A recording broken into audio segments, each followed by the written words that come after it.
Welcome to the Lift Ed podcast. My name is Scott McKean, and with me today, as usual, is Eric Yampman, my co-host.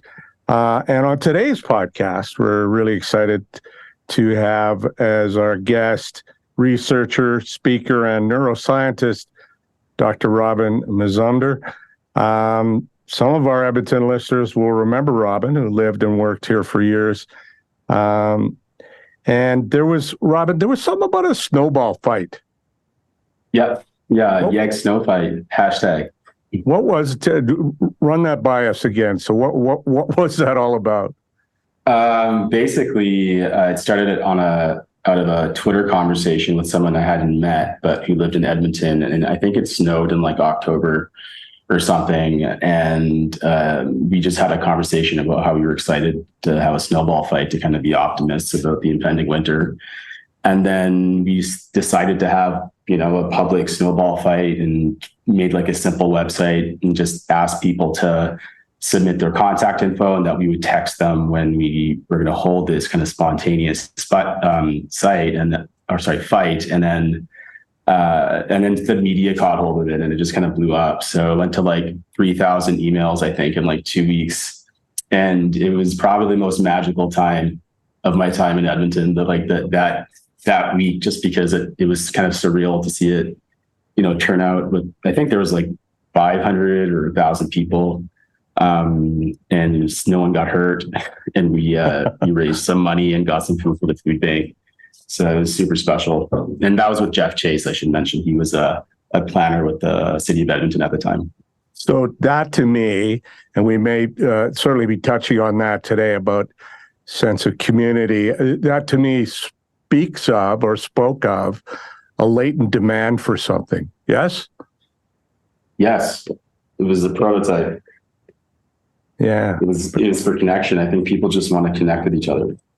Like a reason to have fun with strangers. Cool. Would you now, because your journey to where you are now was a little bit of an unusual one. You were in Edmonton. You were your occupational therapist. And I know you talked to me then when we first ran into each other about the loneliness, the social isolation of your clients. And did that then lead you on this journey?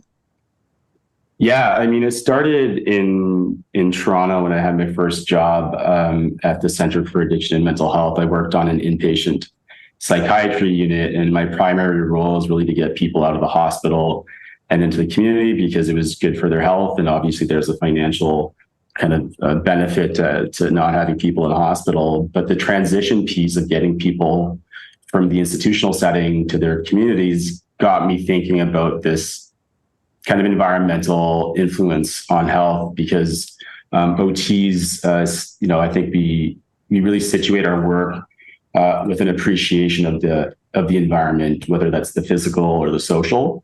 Mm-hmm. And so then I came to Edmonton. That continued, and then I got involved with Make Something Edmonton while I was working as an OT, which led to the Poverty Task Force, which led to the REACH Council for Safe Communities, I think it's called. And all of that just showed me while I was an occupational therapist that there was this massive, massive need to get healthcare professionals or people with an interest in it in these conversations on cities, because the impact it has can be amazing and it's very widespread. Seeing how lonely people were and how the absence of infrastructure like parks or adequate transit access, to see that exacerbate someone's mental illness was pretty difficult for me to see. So started me on my journey of trying to figure out how I would study it. Well, tell us about that journey. Well, I got burnt out actually as a therapist, and so I took a break, and I ended up running a startup accelerator at NATE, kind of a pivot. But in the process for that role, I learned about different methodologies for business development, like lean methodology. But I took a course from the Stanford Design School. They came to Edmonton and they ran a workshop in design thinking. And obviously what I had been doing for the past 5 years was still on my mind, like despite my departure from it. And within this design thinking course, there was an emphasis on empathy as being a necessary step in creating something of value and a meaning to whoever you're intending your product or whatever to be for. And it just kind of made me think about what would a city look like if it was design thought. And so I wasn't sure how to even study this. I was applying to architecture schools, and I randomly on Twitter came across a tweet with an article in it that said, "Streets with no game, how boring cities are bad for mental health." And that was in Eon magazine. And I read it and I was like, okay, this is exactly the type of thinking that I would like to kind of, get closer to and learn more about. And so I emailed the author, who ended up being a cognitive neuroscientist at the University of Waterloo, Dr. Colin Ellard. And I had no psychology background, certainly not a whole lot of neuroscience, didn't do the best in neuroanatomy in my master's. So it wasn't a strong point for me, but he saw the reason I wanted to do the research and gave me a shot. And so then I did my PhD with him in cognitive neuroscience. And that was to use wearable technology to measure what's happening to your body and, psychologically through questionnaires and whatnot. And we looked at how people experience different urban environments in the real world in the city, but also through VR, through the use of like 360-degree video or manufactured environments. So that article, the premise of that is interesting, and it was that boring cities are bad for our mental health. Mm-hmm. So what do we mean then if it was not a boring city? What does that look like, and what does that do for our mental health? So, if I recall correctly, what Colin was primarily referring to in that article was just the consequences of, blocks of facades being dedicated to banks where there's no porosity or no way to engage with your environment. It's boring. There's nothing happening. And then from so I guess the opposite to that would just be, I'm living in Berlin now and getting kind of used to the city and learning about it. And there's it's wild. Like the streets are just full of people because there's so many opportunities for people to sit and connect. And, it's affordable for the most part.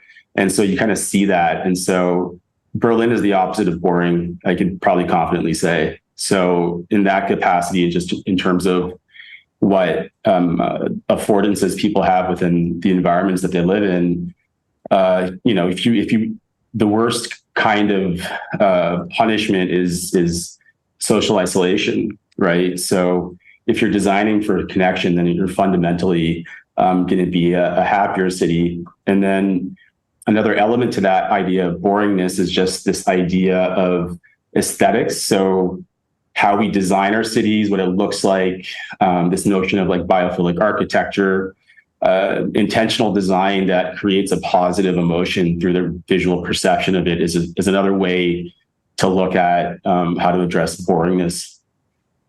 I have like 12 follow-up questions for you. Yeah.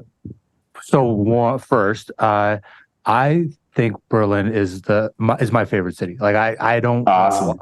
I don't know why, but I love Berlin. Like, why do I love Berlin?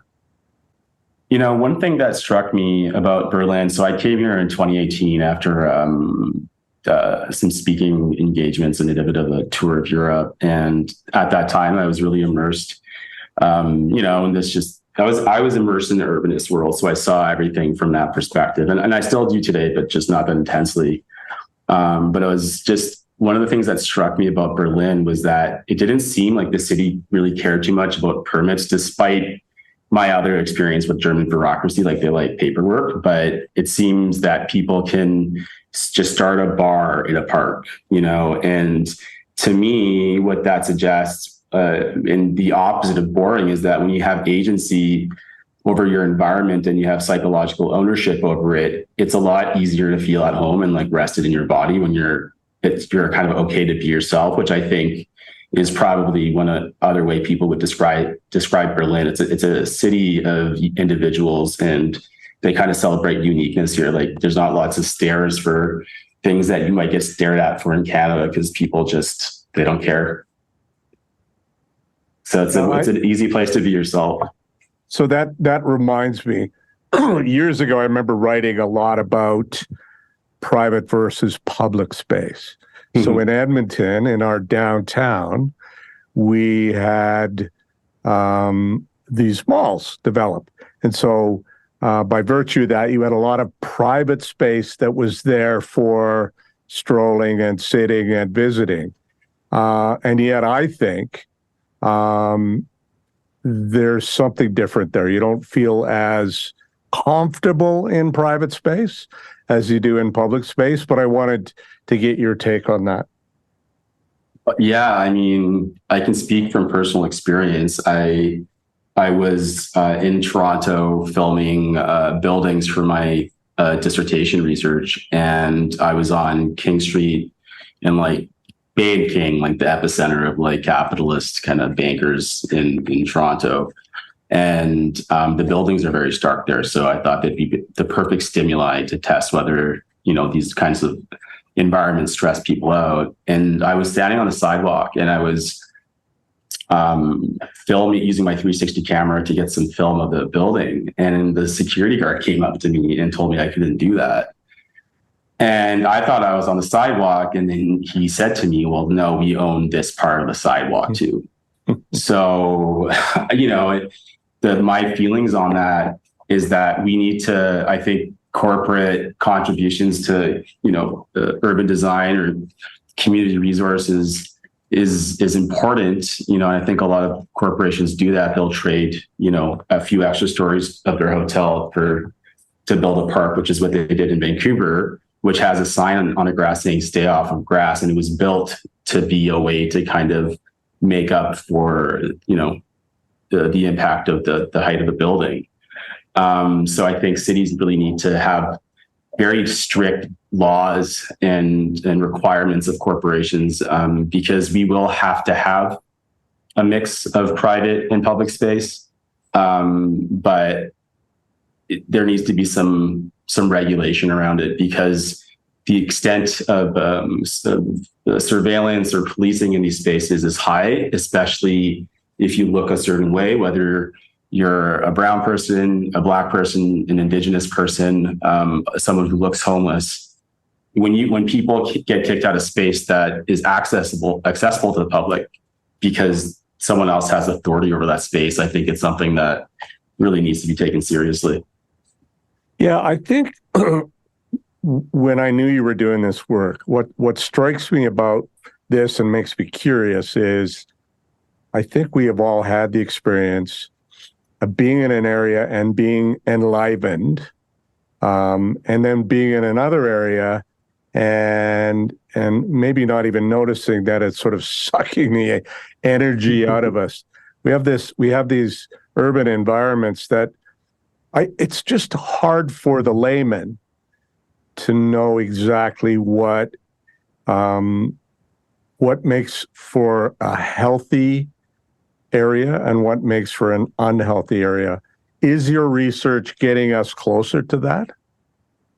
Yeah, I would say so. I mean, what I've been doing since my PhD as a postdoc at the Technical University here, working on a multi-university research project called Research Platform Neurourbanism.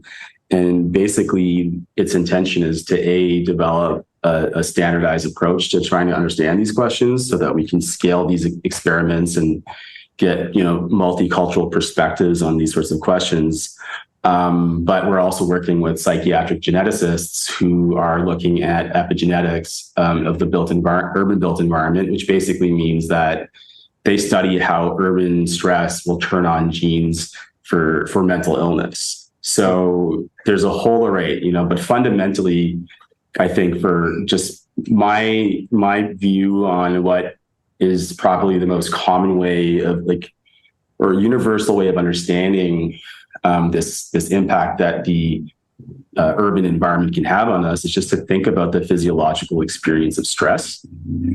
Whether that's being, honked at while you're on your bike, or, cars are loud, you're scared of crossing the street, or you're a woman and it's an area that's not well lit.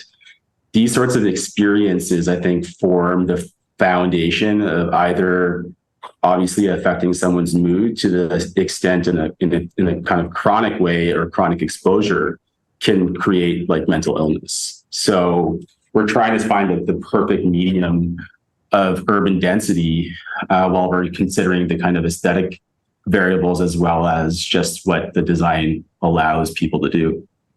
Yeah, I remember having discussions about the height of buildings and being able to see the sky or not, and that having an impact on us as animals that were on the savannah at some point. And there's something about being able to see the sky that is comforting. Mm-hmm. Yes. It's interesting. Evolutionary psychology is a fairly highly contested space because most of it involves speculation, unprovable speculation. But I've been interested in it because I feel that if we understand just human evolution from the perspective of what our basic needs are and what the landscapes, look like, we might be able to, return ourselves to that way of being. So it's a way to kind of think about how to learn from the past, I guess, in a way.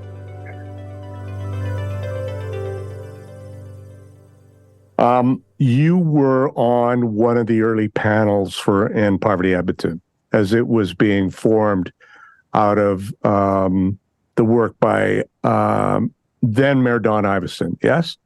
Yeah. I was the co-chair of the Community Wellbeing Working Group alongside Maria Mayan from the University of Alberta. So I'm wondering if the design of the inner city or the design of poorer neighborhoods contribute to poverty or are a reflection of poverty, or if we invested in those communities, we could uplift the people. So does built environment contribute to or perpetuate poverty? Almost certainly, I would say. And I think that exists in many ways. I think using an equity lens would be a good place to start so that we see how some people are disproportionately affected by poverty, and then what their neighborhoods look like and what they have access to. And we live in a democratic society that values human rights, but within our own cities, the disparity of just the access to basic human rights is so high. And that basically starts the downhill snowball effect of mental illness for some people. So poverty is directly intersected with what the environment offers you, the opportunities, or other kind of socioeconomic factors. And if there's a disparity in that, then mental health and addictions and everything else, I think, are connected to that. So I'm very curious about what using an equity lens means in this context. Can you expand on that a bit? Yeah, I think that obviously in recent years, this has become a fairly dominant part of the conversation around privilege and equity. And it's highly, I would say it's controversial, but people have opinions about it. But in my experience as a person of color, but also a researcher who looks at equity, I think that using an equity lens not only helps us understand the proportions of people and their characteristics, but it also gives us insight. And this is what I look at for my research in neuroscience. It gives us insight into the disparity of the experience of public space itself. And I think that when we consider what people have access to, and then how people experience that, what they have access to, I think it's like it's an exponentiating effect that I think has consequences health-wise and much more. And that's what I'm getting at. Like, what would be different? Like, how would the world be different if we were to use that lens? Oh man, I mean, yeah, I know. I asked the big, hard-hitting questions. Yeah. All right. So I've been thinking a lot about this. Actually, I've been writing about this for a paper, just trying to figure out how do I kind of situate my opinion on things and my kind of theoretical positions. And Maslow's hierarchy of needs, which is what most people I think are familiar with at some point in school, we've learned about. Abraham Maslow's psychological approach to human actualization, which involves access to those basic needs. To me, that's an equity lens. And when you look at that as a foundation for a starting point, the top of that pyramid beyond well-being is actualization. So what it would look like if we lived in a truly equitable society, which probably will never happen, but we can improve our direction of it. People will be given the opportunity to live out their purpose should they choose to, and I think that has all sorts of implications on who's poor and who's not, and who has access to healthcare and stuff like that. So this is a bit of a weird one, maybe. In Edmonton, I've heard some of our parks, at least, park spaces being described as green concrete. So we create this park, a lot of grass, obviously put trees in, or there maybe were trees existing. But a lot of those parks, if you go by them, will be empty a lot of the time. So that fascinates me, that we've created these spaces that really should be good for our mental health, but somehow are not drawing the crowds. Any thoughts on that, Robin, as to why they're not working?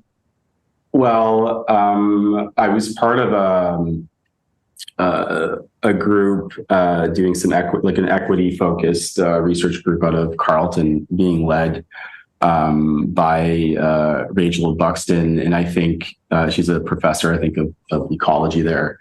But I think, fundamentally, how do we develop a public education around the benefits of green space? So, if we can develop a way to say, one half an hour in the park is not smoking 10 packs of cigarettes or something, or whatever, quantifying a tangible quantification of the benefits, that might be one thing, because I think people know that going to the park is good, but maybe the direct health benefits may not be as apparent. So that might be one thing, is just the lack of understanding or awareness, not by anyone's, fault. We're just learning about these things actively. And then I think from a design perspective, and this isn't commentary on the empty parks in Edmonton, because I'm not sure which ones you're talking about, but I think that when we use a psychological lens on it, I mentioned this term earlier, it's affordances. And that was a concept proposed by a perceptual psychologist in the 70s named J.J. Gibson. And basically an affordance is the way in which a human can interact or engage with an object or a space. And so a park with nothing to do in it, it's just a big empty expanse of space, of grass or something, isn't particularly appealing, because there's not much opportunity to do anything beyond sit or run. And then the space itself has to be designed in a way that employs design principles that, allow people solitude, but also the opportunity to connect. And so it's like a blank slate. And I think that there's, there's lots of really simple things that we can do to get people to move into parks. Like what? Letting people, I don't even know if this is like a law in Edmonton, but during the pandemic, but like letting people drink alcohol in parks, and I think that's might sound like a odd thing to hear from a healthcare professional, but I think that when we create a culture of like taboo around something, it clearly doesn't work, and people are going to do it anyways. And so I think the idea of drinking in your private home creates this notion that the city isn't yours in that regard. That's just like one example. And I bet you if people can do picnics and bring their wine and stuff, I think that in itself, I think activating the space. So the Egg Snow Fight, I think, was a good example of the activation of an otherwise empty space, which was near Kinsman, and it was the winter. So doing kind of pop-up events, or, you guys are great at that. Like Folk Fest is one example of a way to bring a lot of people to an otherwise, probably more lightly used space. The park in my head is Michael Fair Park on 104. I've never seen anybody. I've never seen anybody in it, and that's not to disparage Michael Fair in any way. But the park looks lovely, but I've never seen anybody in it. So you've talked about a bunch of things that I think are worth sort of exploring a little bit more. You said that the worst form of punishment is social isolation. You talked about the need for us to connect, to get together, and I don't know what we've done wrong that Berlin has done right, where in Berlin you can feel your authentic self or your true self, and in Edmonton you've got to shamefully drink in your living room as opposed to in the park. And I've asked this question to a couple of people, but I think if you have the magic wand, if you're assigned fix Edmonton, make this place better through design or whatever sort of opportunity you'd like to, what would you do? Like, what would you? I have magic wands. Yeah. Okay. I use the word czar. Like I've said, like if you're like the urban design czar, yeah, you're the mayor, whoever is allowed to do these things. Like you get that assignment. You get that. I can do something that's almost impossible. I have that capacity. Yeah. Okay. So God has got it. Okay. Just trying to be realistic here. But the first thing that came to mind for me when I was contrasting Berlin from Edmonton or Victoria, where I grew up, or Toronto, where I've lived, or Kitchener-Waterloo, there's a unifying difference, and I think it's a cultural attitude towards life in general. And I'm not saying Canadians don't have that attitude, but I think that when you live in a society like where people can drink in parks and just like it's a bit more relaxed, people feel more compelled to go outside. I see park space specifically in Berlin because all of them are packed. It's crazy. It's super interesting to see. But the other thing I think I should mention here is that they're necessary because the densification, the density of Berlin is high, but there's no real skyscrapers. It's just like square kilometers of like 6-story row housing. So we don't have a backyard. I have a courtyard in the middle, and luckily I have a big tree beside my balcony, so I get my daily green exposure. But to be outside is to access parks, and I think when the collective is not forced, but their environment kind of shapes their perception of park space as that, then in my mind, it becomes an extension of your living room. And sorry, Robin, go ahead. I cut you off. I was just going to make a point about an example in Canada that made me think about this. My friend Kuin lives in like Koreatown-ish in Toronto. And he's got 2 kids and they're young. And he was telling me that all the parents share a toy box that they leave at the park. And I just kind of blew my mind because to me, it was such a beautiful example of how people can create more space for themselves through a sense of community, but also a sense of ownership and entitlement to being in those kinds of spaces. I got to follow up before you go. Sorry, I was talking to Scott. We're making eye contact here. It's all good. Yep. So you wave the wand and you compel us Edmontonians to go outside. What does that accomplish? Like, why do you want us to go outside? Okay. Off the top of my head, two things. One is, access to green space has been shown through mostly correlational or population level studies. So we don't know the mechanism, but it's suggested to have a positive benefit on our mental health through sheer exposure to it. And then the secondary aspect of it would be just the fact that when there are more people out, you don't feel as lonely, and like I've had my own experiences, and challenges with mental health and experiences of loneliness. And I just remember how great it felt to be able to, this is I had a depressive episode during my master's program at the University of Toronto. And I just remember walking through Kensington Market, and it was amazing. It addressed something that was afflicting me. Just being around people, I think, can be a really positive experience because it just kind of reminds you of life. So I'm going to jump in and say we are a little hard on Edmonton sometimes. Well, on Sunday I was over. Us, Edmontonians. Collectively, we are. Okay, got it. Yeah, because on Sunday I was over. I watched my son's band play in the area of the farmers market building in Old Strathcona. I don't know if you could picture that, Robin. Yep. But the place, and we went out for dinner after. The place, that area was bustling with people, and the park area by the farmers market building was bustling with people.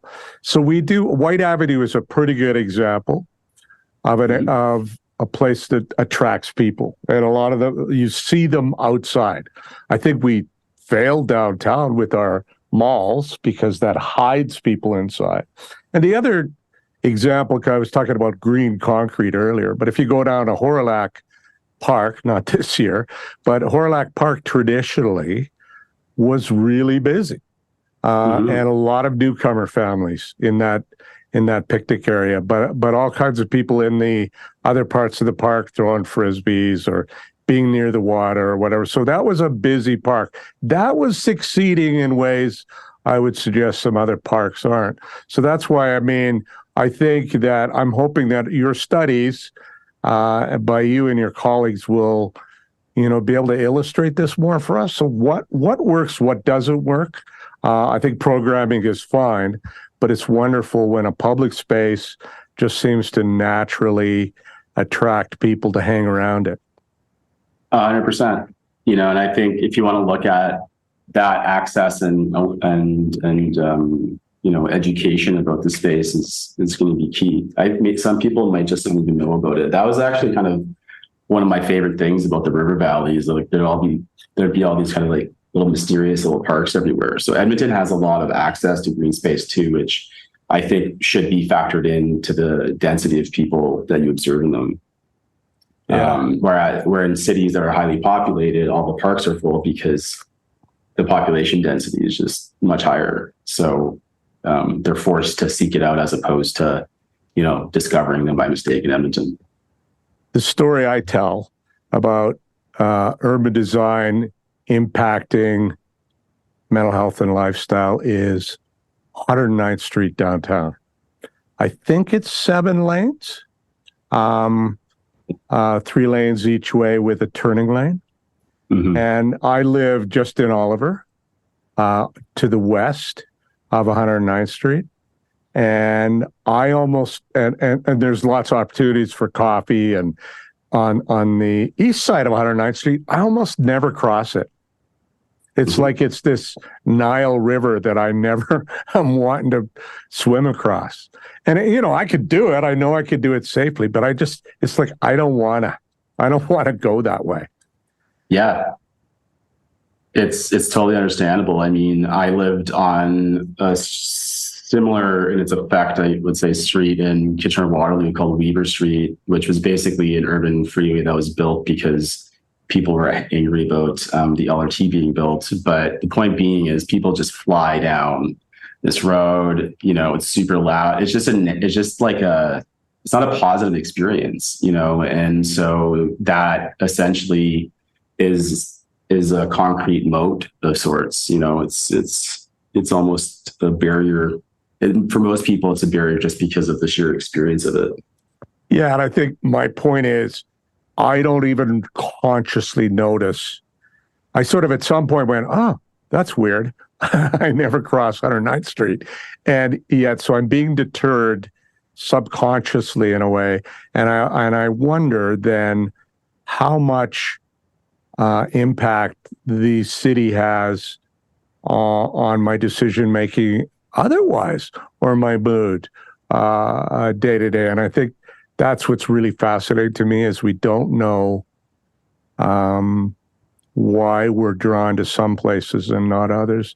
And I really look forward again to your work, hopefully being able to illuminate that further. I want to ask you just as sort of a final thing here, Robin, Sure. if there was any question that you wanted to answer that we didn't ask. Oh gosh. No, I think people get a pretty good understanding of what I do and why I do it. And the thing that I would maybe end with is that I really love Edmonton as a city and I miss it. And that's with all of its flaws. But what makes Edmonton special to me, as opposed to other cities that I've lived in, which I think 4 or 5 Canadian cities, it's the friendliest city I've ever lived in, and while physical infrastructure is certainly a necessity, and maybe Edmontonians can get out to parks more, I just found, it manifested for me when I just got very involved in the city, people inviting me to do things. There's a special thing there that I think is going to be very important in this toolkit, for creating cities that promote well-being. And it's almost like a secret sauce that you guys have. It's just how you are as a city. Well, let's leave it there. Robin, thanks. We'll be doing we'll be doing more of these, and we'll probably want to invite you back at some point. So really appreciate your time. I think it's early evening in Berlin, and you still have time to go out and enjoy the. I have another meeting with someone in Canada in about half an hour or so. Then I'll go. Okay. Thanks for your time. Okay. Take care.